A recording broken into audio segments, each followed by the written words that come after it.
Chapter 24 of The Princess Passes. This recording is in the public domain. The Princess Passes, by C.N. and A.M. Williamson. Chapter 24.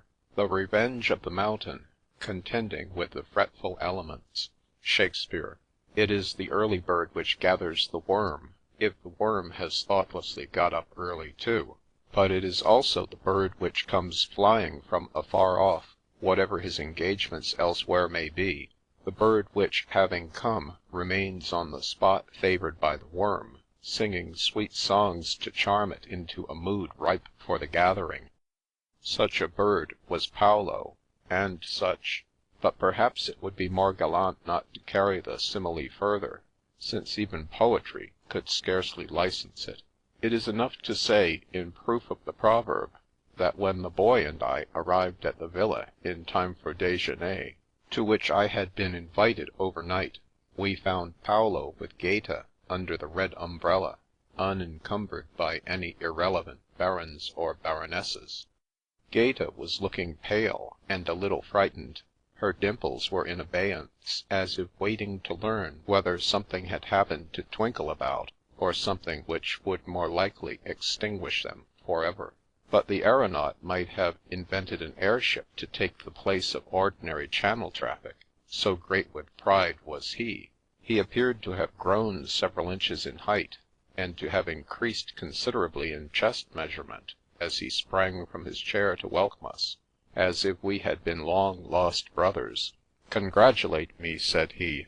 "The Contessa has just consented to be my wife." Gaeta clutched the arm of her rustic seat, with a tiny hand upon which a new ring glittered, like a new star in the firmament.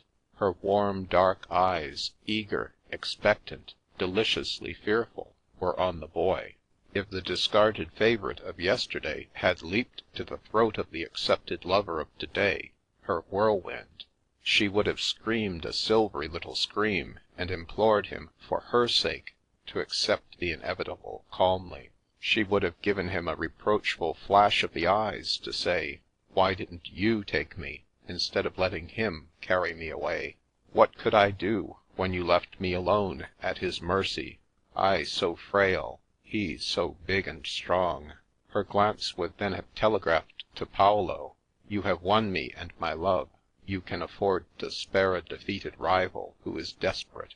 And perhaps she might even have thrown me a crumb, for old flirtation's sake. But the boy did not, apparently, feel the least magnetic attraction towards Paolo's throat, or any other vulnerable part of the aeronaut's person, nor did he stamp on the ground, crying upon earth to open and swallow the master of the air. I, too, kept an unmoved front, but then, being English, that might have been pardoned to my national sang-froid. There was, however, no such excuse for the mercurial young American, and flat disappointment struck out the spark in Gaeta's eye. The second act of her little drama seemed doomed to failure. "Mille congratulations," said the boy cordially, I basely echoing him. We shook hands with Gaeta, we shook hands with Paolo, and something was said about weddings and wedding cake. Then the Baron and Baronessa appeared so opportunely as to give rise to the base suspicion that they had been eavesdropping. More polite things were mumbled, and we went to luncheon, Gaeta on Paolo's arm, with a disappointed droop of her pretty shoulders.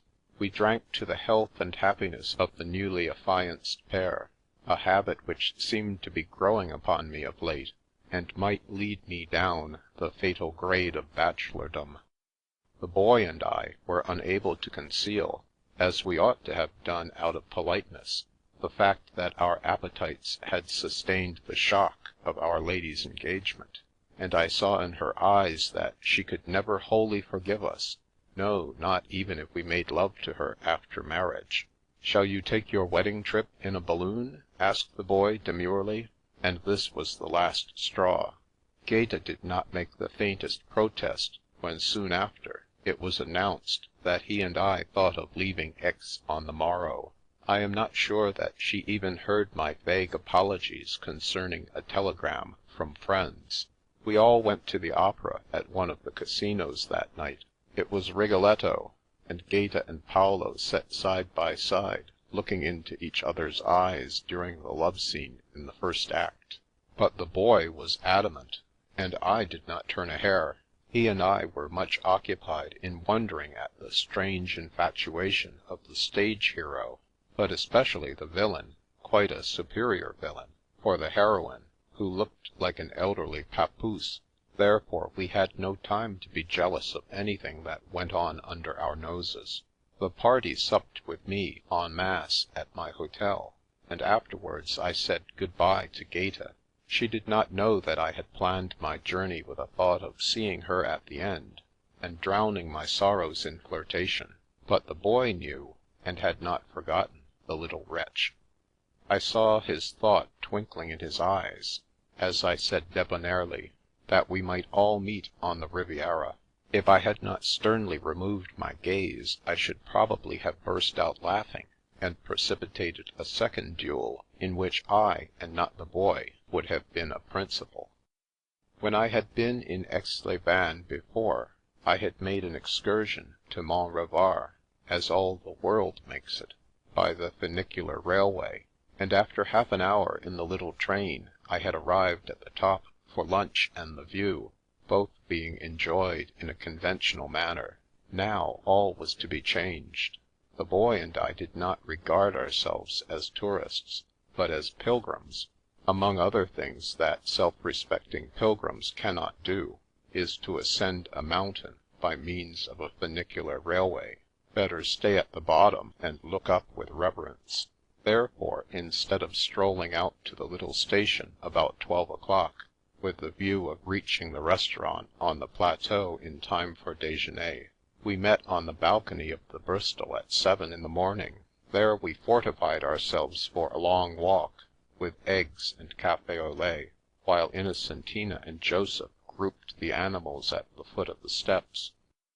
The day was divinely young, and most divinely fair when we set forth. Only the soft fall of an occasional leaf, weary of keeping up appearances on no visible means of support, told that autumn had come. The weather put me in mind of a beautiful woman of 40, who can still cheat the world into believing that she is in the full summer of her prime, and is making the most of the few good years left before the crash. As we struck up the steep hill that leads out of Aix-les-Bains and civilization, passing with all our little procession into the oak copses which fringe the lower slopes of Mont Revard, the Boy and I agreed that nothing became the town so well as the leaving it behind. At last, little Aix unveiled her face to us as we looked down upon it from airy altitudes. We had space to see how pretty she was, how charmingly she was dressed, and how gracefully she sat in her mountain-backed chair, with her dainty white feet in the lake, which, as Joseph said, we could now follow with our eyes dans toute son étendue. A beautiful étendue it was, the water keeping its extraordinary brilliance of colour, even in the far distance, vivid in changing blue-greens, flecked with gold, like the spread tail of a peacock burnished by the sun. Mont Revard is chiselled on the same pattern as all the other mountains, big and little, of this part of Savoie. First the long, steep slope, decently covered with a belt of wood, oak below and pine above. Then a grey, precipitous wall, scarred and furrowed by the frost and storm of 1,000,000 years or more. This block and socket arrangement of nature is, generally speaking, one of the least interesting of mountain forms, and its crudity was the more noticeable as we were fresh from the soaring pinnacles and stupendous pyramids of Switzerland. But Mont Revard is the perfection of its type, and as we plodded in single file up the thread-like path wound round the mountain, Joseph and Innocentina in front driving the animals, my respect for Revard increased with each steeply ascending step. Aromatic scented branches brushed our faces, and we had to part them before we could pass on. Then they flew back into their accustomed places, resenting our intrusion by shaking over us a shower of fragrant dew. The path, which was always narrow, had fallen away a little here and there, for it is no one's business to repair it now, since the making of the railway has turned pilgrims into tourists. There was just room for man or beast to walk without danger, but so sheer were the descents below us, so great the drop, that a woman might have been pardoned a few tremors. "It's a good thing you're not a girl," said I to the little pal across my shoulder, holding back a particularly obstinate branch, which would have liked to push us over the precipice with its lean black arm. "You would be screaming, and I shouldn't know what to do for you."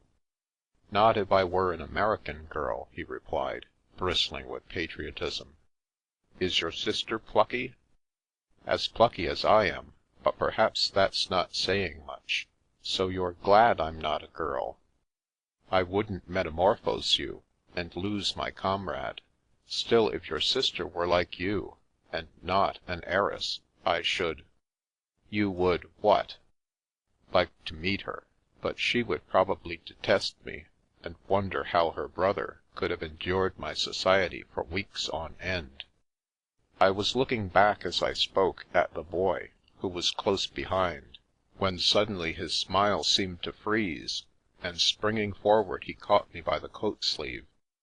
"What's the matter?" I asked, for he was pale under the brown tan. For an instant he did not answer. Then, with his lips trembling slightly, he smiled again. "I thought you were going to be killed, that's all," said he. "So I stopped you. You were looking back at me, but I saw that you were just going to tread on a stone which Fanny had loosened with her hoof as she passed. If you had stepped there, before you could regain your balance, but there's no use talking of it. Only do look where you're walking, won't you, when we're on a path like this? Now we can go on." "Why, you little duffer, you're as white as a ghost!" I exclaimed. "If the stone had slipped, I should have jumped back. The path isn't really so narrow. It only gives that effect because it's steep and hangs over the edge of a precipice. Still, many thanks for your solicitude." "I believe, after all, I'll have to rest for a minute," the boy said apologetically. "I feel a little queer. You needn't wait. I'm sorry you should see me like this. You'll think there's nothing to choose between me and a girl, but I'm not always a coward." "I know that well enough," I assured him. "You're not a coward now. But come on. You shall rest when the path widens, where the others are stopping." I caught his hand to pull him along, since we could not walk abreast, and it was icy cold. Yet it was not for himself that he had feared, and my heart was very warm for the little pal, as I steered him carefully past the loose flat stone on the edge of the narrow path. Joseph and Innocentina, who had been driving Finois and Souris, allowed Fanny to follow at will, and called a halt with the three animals, in a green dell where the way widened.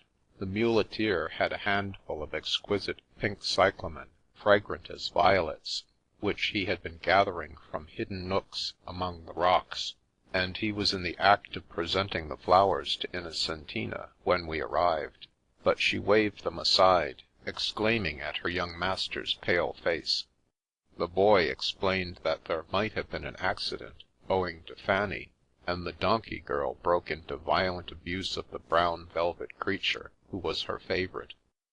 "Daughter of a thrice accursed mother, and of a despicable race," she cried in her odd patois, which it was often better not to understand too well. "Blighted and bloodthirsty beast! But look at her now, eating with an enormous appetite a branch as big as herself. Anaconda! She would eat if the world burned. If she had, with a stroke of her 20 times condemned hoof, hurled us all to death on the rocks below, she would still eat, not even looking over the cliff to see what had become of us." "But you should not talk so," broke in Joseph, lover of animals. "It was not the fault of the little ane that the stone was loosened. How could she know?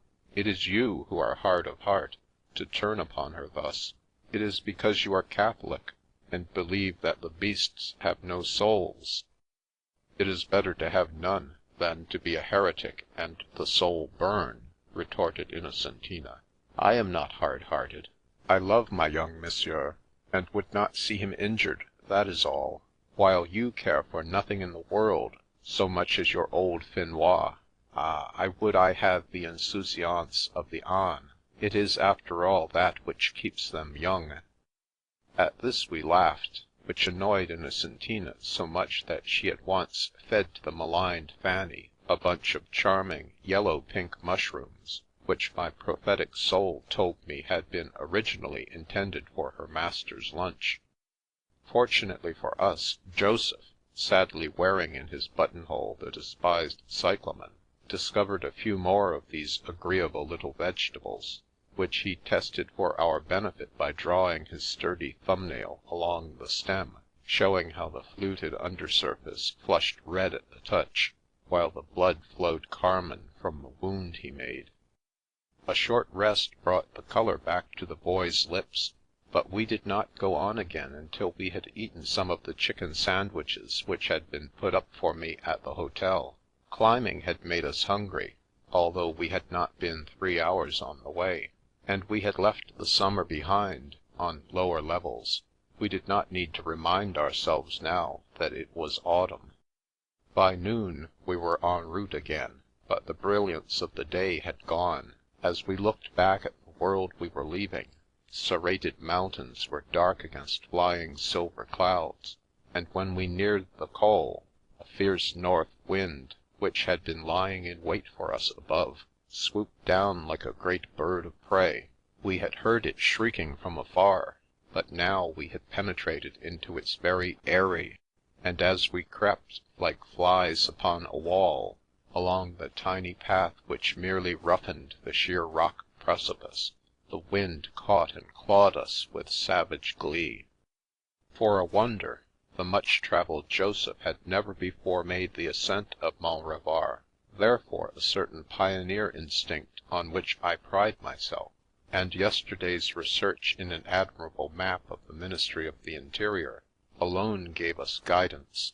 I did not see how we could have come wrong, yet each moment it appeared that our neglected path had reached its end, like an unwound tape measure. Could it be possible that this broken, ill-mended thread was the clue which would eventually lead us to the Col de Pertuis and the Chalet Hotel, far away upon the summit of the mountain? The boy and I were ahead now, I sheltering him slightly from the cold blast with my body, as I walked before him. Presently the way turned abruptly to zigzag up a gap in the rock face, and I shouted a warning to Joseph to look after Innocentina and the animals, so steep and ruinous was the path. But I need not have been alarmed. A backward glance showed me that Joseph had anticipated my instructions, so far as Innocentina was concerned. Not a word of complaint came from the boy. Indeed, it would have been difficult for him to utter it, even if he would, with the wind rudely pressing its seal upon his lips. But I held out a hand to him, and though he rebelled at first, an instant's silent tussle made me master of his, so that I could pull him up with little effort on his part. In the deep gullies and hollows of this chasm below the col, the wind had us at its mercy, and forced our breath down our throats. We were in deep shadow, though the sun should have been not far past the zenith, and looking up to learn the reason, we saw that a huge bank of woolly mist hung grey and heavy between us and the sky. Below, far, far below, we had a glimpse of the world we had left still bathed in September sunshine, warm and beautiful, with cloud shadows flying over low grass mountains and distant lakes. Then we seemed to knock our heads against a dull grey ceiling, which noiselessly crumbled round us, and we were in the mist. No longer was it a ceiling, but a sea in which we swam, a sea so cold that a shiver crept through our bones into our marrow. We had escaped the clutches of the wind to drown in fog, and in 5 minutes I had beside me a small, ghostly form with frosted hair and a white rime on his jacket. The boy was like a figure on a great iced cake, for the ground was whitened too. Luckily the ascent was over, and we were on grassy, undulating land, where stunted trees stood here and there like pointing wraiths in the misty gloom. Dimly I could see now and then a daub of paint, red as a splash of blood on a dark boulder, to guide travellers towards the summit hotel. Had it not been for these, it would have been impossible to find the way, or keep it if found. We could walk side by side here, and looking down at the boy, I could see that he was shivering. Can it be that a few hours ago the mere exertion of walking made us so hot that we had to mop our foreheads, and fan ourselves with our hats? I asked. "Let's talk about it," said the boy. "It may warm us just to remember." "Are you very cold?" "Not so very." "Your teeth are chattering in your head. Stop, we'll have our overcoats out of the packs." "I don't want mine." "Nonsense, you must have it." "To tell the truth, I haven't got it with me. I gave it to the upstairs waiter at Chamounix. He told me a lot about himself, and he was in trouble, poor fellow. He'd been discharged for some fault or other, and was so poor that he was going to walk home in the farthest part of Switzerland. You see, I thought as I was on the way south, I wouldn't need an overcoat. I'd hardly ever wanted it so far, and the waiter was a small, slim chap, not much bigger than I am. Anyhow, we shall soon be at the hotel now, and we can walk fast." He looked so white and spirit-like in the mist, with his big bright eyes made brighter by the tired shadows underneath, that I would not discourage him with the truth. If I had said that I feared we were lost in the mist, and perhaps might not reach the hotel for hours, he would have realized all his weariness and suffering. I made him wait, however, and when the ghostly procession of man, woman, and beasts had trailed up to us, I ordered a stop for Finois to be unloaded, that my overcoat might be unearthed. In place of the workmanlike pack which the mule might have borne, had I not insisted on fulfilling a rash vow, my luggage was contained in twin brown holdalls bought at Martigny, and covered with a waterproof cloth which was the property of Joseph. Both these abominable rolls had to be taken off Finois' back and laid upon the whitened grass, as I had forgotten in which one was stuffed the coat that I had not worn for many days. Now, at this bitter moment, could my valet but have known it, he had his full revenge. I longed for him as a thirsty traveller in the desert longs for a spring of water. Yet I knew, deep down in my desolate heart, that Locker would not have been able to cope with this crisis. In cities he was more efficient than most of his kind, but the unusual was a bugbear to him, and lost in a freezing mountain mist, he would have lain down to die with my horrible holdalls still strapped and bulging. It is a strange thing that most servants would consider themselves deeply injured if asked to bear half the hardships which their masters cheerfully undergo for the sheer fun of the thing. Joseph came to my rescue, but with all the good will in the world he complicated matters. Finois, Fanny, and Souris pressed nearer, hoping for something to eat, and the two donkeys, discouraged and disheartened by the unexpected cold, were piteous shivering objects, with their velvet hair bristling on end, their little legs knocking together.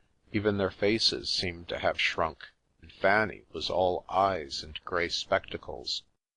I opened the hateful object which, by its tuberculous knobs, I recognized as the one least often unpacked. It was there that I expected to find the coat, wrapped democratically round goodness knew how many spare boots, stockings, collars, and other small articles, which Locker would never have allowed to come within speaking distance of each other. But with the total depravity of inanimate things, the coat had escaped from the hold-all. In my certainty that I must come upon it sooner or later, at the bottom of everything, of course, I scattered the other contents recklessly about, and when at last I gave up the search in despair, the white ground was strewn with the most intimate accessories of my toilet. Seized with a berserker rage, I tore open the second hold-all, and before the boy could utter a cry of protest, more collars, handkerchiefs, brushes, and little horrors of every description peppered the earth. There were as many things there as the inestimable mother of the Swiss Family Robinson contrived to stow in her wonderful bag during the 5 minutes before the shipwreck, things which fulfilled all the wants of the young Robinsons for the period of 17 years. But naturally, the one thing I needed was missing, and now that it was too late, I vaguely recalled seeing that overcoat hanging limply on a peg in the wardrobe of some hotel whose very name I had now forgotten. If I had been a woman, I should inevitably have burst into tears, and somebody would have comforted me, and everything would immediately have been all right.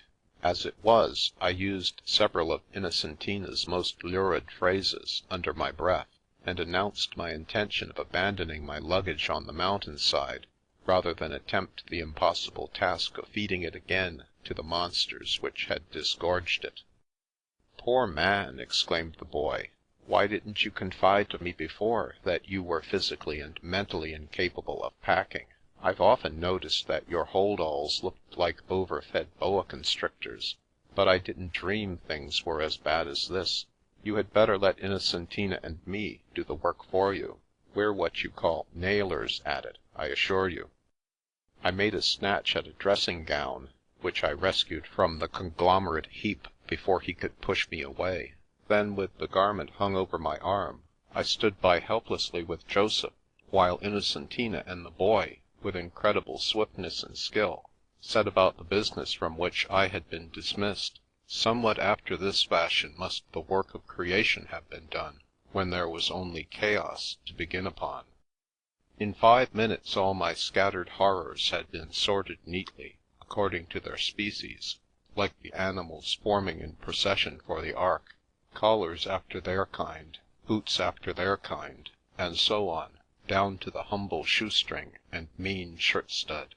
Never had those loathsome inventions of an evil mind, my hold-alls, so closely resembled self-respecting members of the luggage fraternity, as they did when the boy and Innocentina had finished with them.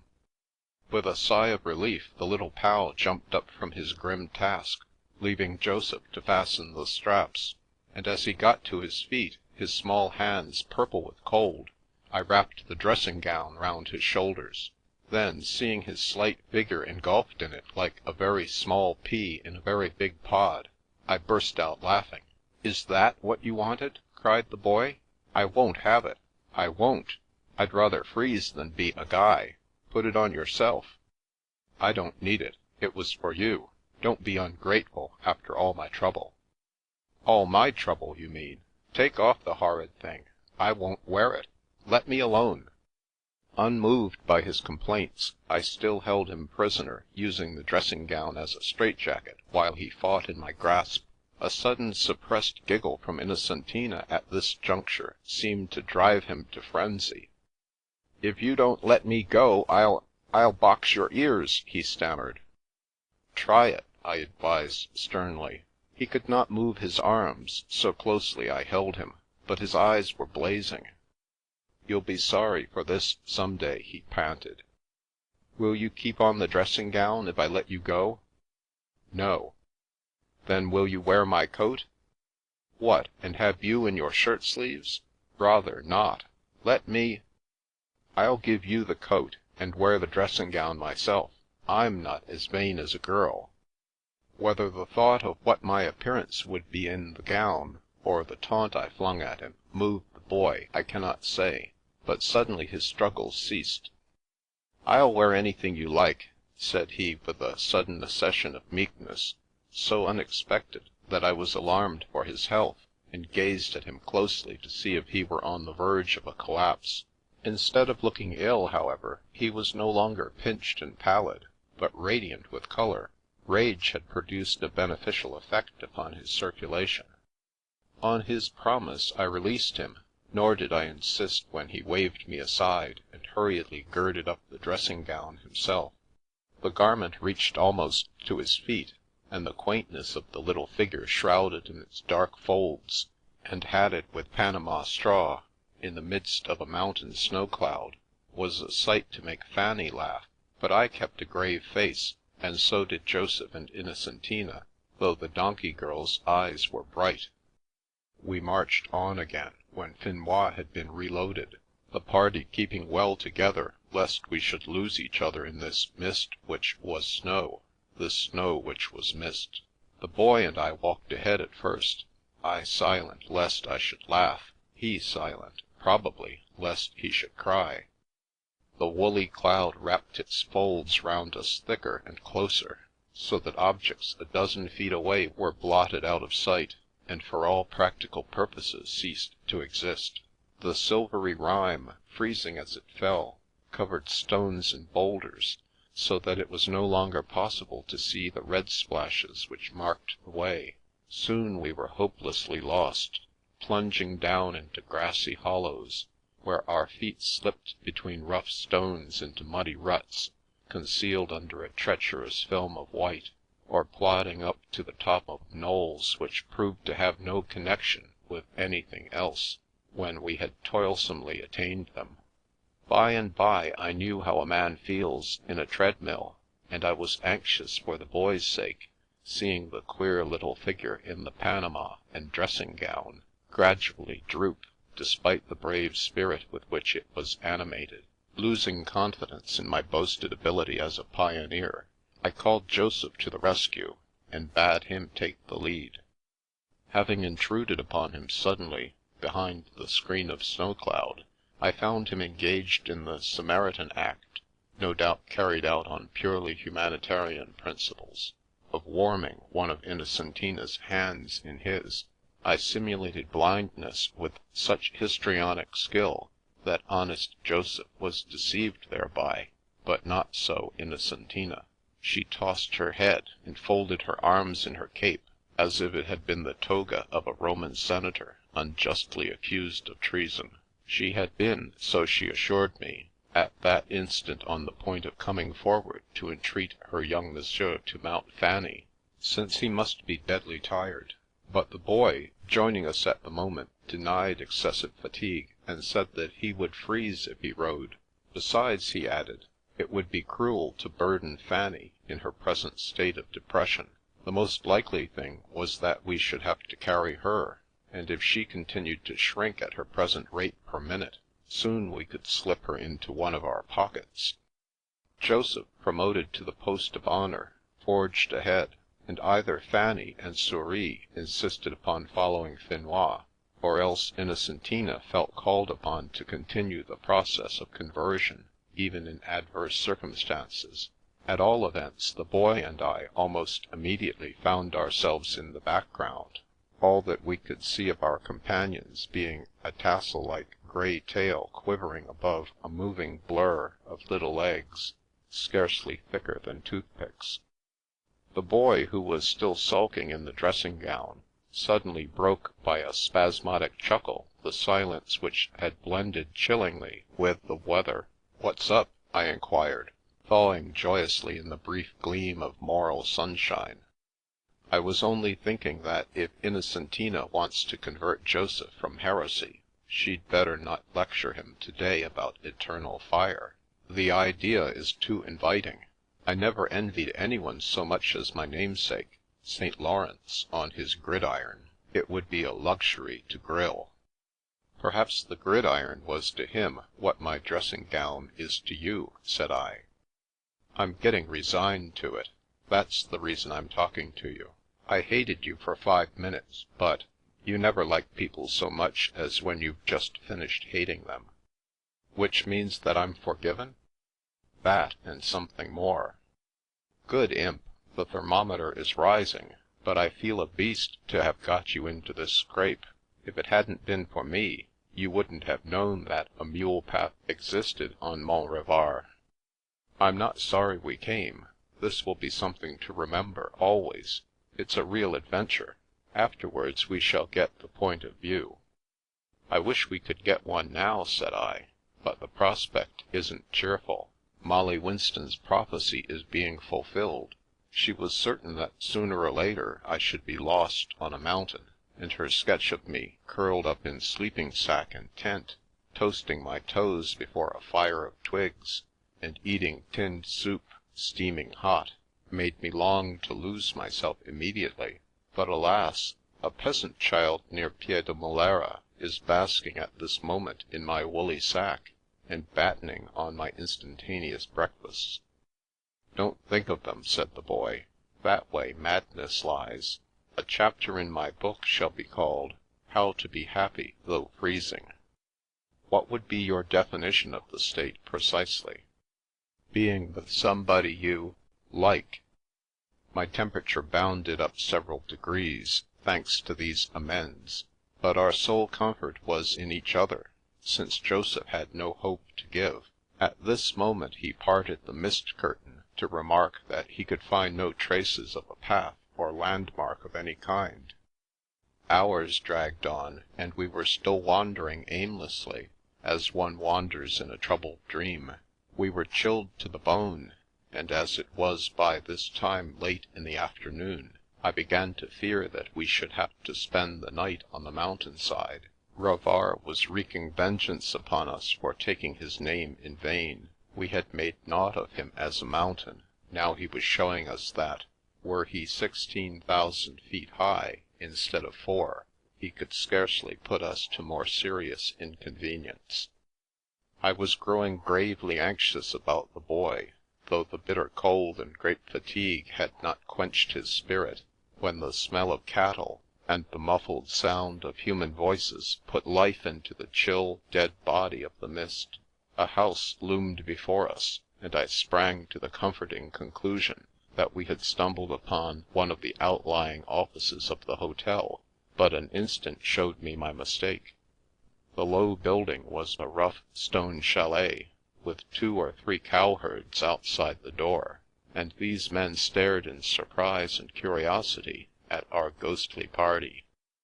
"Are we far from the hotel?" I asked in French, but no gleam of understanding lightened their faces, and it was not until Joseph had addressed them in the most extraordinary patois I had ever heard that they showed signs of intelligence.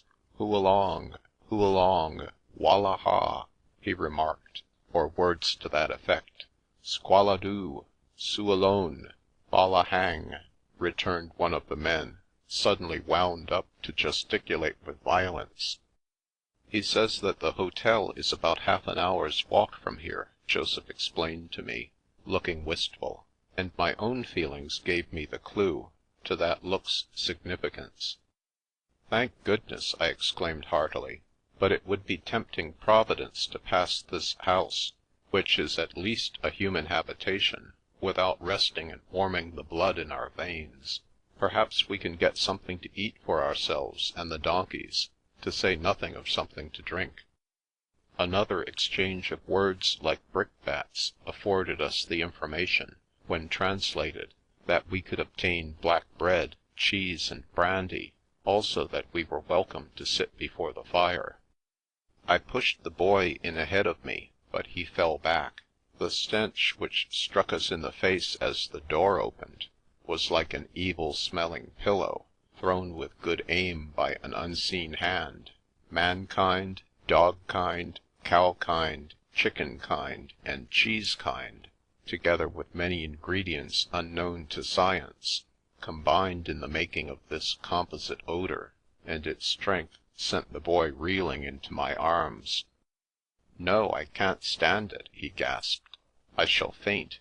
Better freeze than suffocate." But I forced him in, and in 5 minutes, to our own self-loathing, we had become almost inured to the smell. Eat we could not, but we drank probably the worst brandy in all Europe or Asia, and slowly our blood began once more to take its normal course. A spurious animation soon enabled the boy to start on again. One of the cowherds pointed out the path, and for a time all went well with our little band, even Fanny and Souris having revived on black crusts of medieval bread. But the half-hour in which we had been told we might cover the distance between chalet and hotel lengthened into an hour. The mist grew greyer and thicker and darker, misleading us almost as cleverly as its sophisticated English cousin, a London fog. Again and again we lost our way, owing to the fatigue of the boy and Innocentina, and the utter dejection of the unfortunate little donkeys. We could not walk fast enough to keep our blood warm, and my tweeds, in which I was buttoned to the chin, seemed to afford no more protection than newspaper. When I remarked this to the boy, he replied with a faint chuckle that he felt like a newspaper himself. A newspaper, he repeated, shivering, with the smallest circulation in the world, and if it weren't for your dressing gown, there wouldn't be any circulation left at all. The day, which had begun in summer and ended in winter, was darkening to night when Joseph, who was in advance, cried out that he had flattened his nose against something solid, which was probably the wall of the hotel. No blur of yellow light penetrated the gloom, but a few minutes of anxious groping brought us to a door, rather an elaborate, pretentious door, which instantly dispelled all fear that we had come upon another chalet, or perchance a barn. Chapter 24